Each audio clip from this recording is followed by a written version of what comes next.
నుంచి మనం మారితే మన డబ్బు వస్తాయని ఉద్దేశం తెచ్చి 2019 నుంచి ఇప్పుడు వరకు ఈ యొక్క ఇండస్ట్రీలో నేను సంపాదించేది టోటల్ గా 38 lakhs. అలాగే ఒక 11 lakhs తీసుకొని ఒక కార్ తీసుకున్నా. అండ్ అలాగే నిన్న కూడా షోరూమ్ కి పోయినా దాదాపు 16 లక్షల ఒక కార్, రెనాల్ట్ 16 లక్షల కార్ కూడా చూసి వచ్చాను.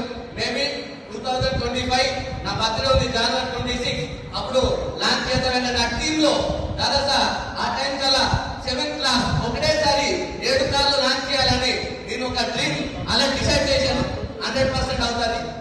ఇక్కడ ఉన్న అతనికి అదే బిలీవ్ చేయండి, నమ్మండి. ఈ యొక్క ఇండస్ట్రీ చాలా పెద్దది. నా ప్రొఫెషనల్ ని పక్కన పెట్టి ఈ రోజు మేము ఇండస్ట్రీ చేస్తున్నా అంటే గ్రేడా కదా, రైట్.